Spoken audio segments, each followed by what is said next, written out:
Akwụkwọ Rut isi nke 4.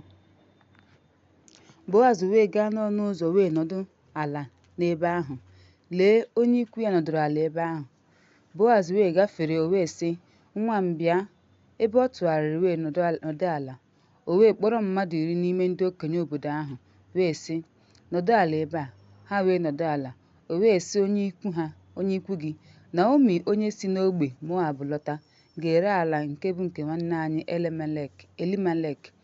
Echekwara m ime ka ikwenye, sị, zụta ya n'ihu ndị na-ejere m ozi na ndị okenye nke ndị m. Ọ bụrụ na ị chọrọ ịgbapụta ya, gbapụta ya, ma ọ bụrụ na ị chọghị ịgbapụta ya, gwa m, n'ihi na amaara m na ọ dịghị onye ọzọ ga-agbapụta ya ma ewezuga gị. M ga-esokwa gị. Ọ zara sị, m ga-agbapụta ya.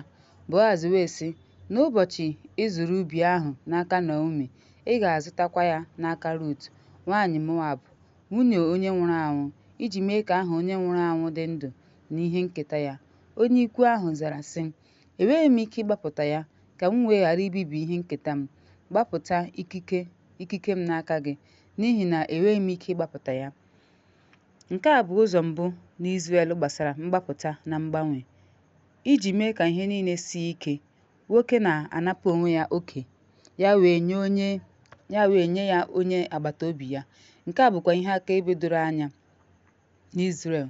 Ya mere onye ikwu ahụ sịrị Boaz, n'ụbọchị ị zụrụ ibu ahụ n'aka Naomi, ị ga-azụtakwa ya n'aka Rut, nwaanyị Moab, nwunye onye nwụrụ anwụ, iji mee ka aha onye nwụrụ anwụ dị ndụ n'ihe nketa ya dị ndụ.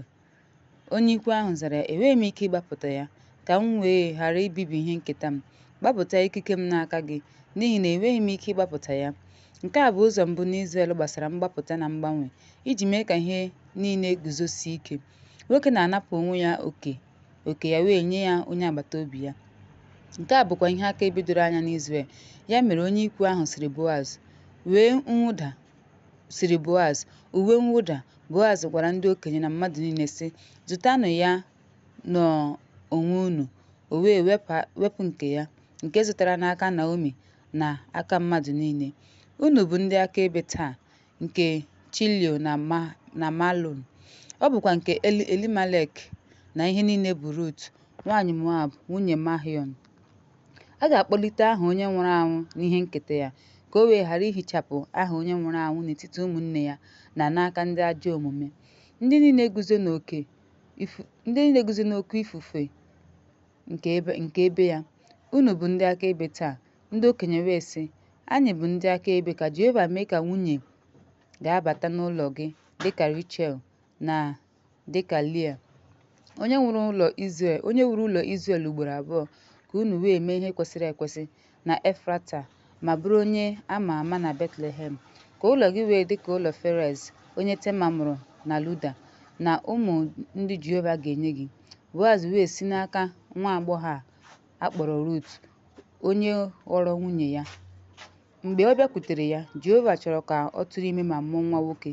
Ụmụ nwaanyị ahụ wee sị Naomi, onye a gọziri agọzi ka Jehova bụ, onye na-ahapụghị taa na-enweghị onye ikwu. Aha ya ga-adịkwa n'Izrel. Nke a ga-eme ka ndụ gị dịghachi mma, ma mee ka ịka nka gị sie ike, n'ihi na ada gị nwaanyị, onye hụrụ gị n'anya, amụwo ya site n'aka gị. Ọ kakwara gị mma karịa ụmụ nwoke 10.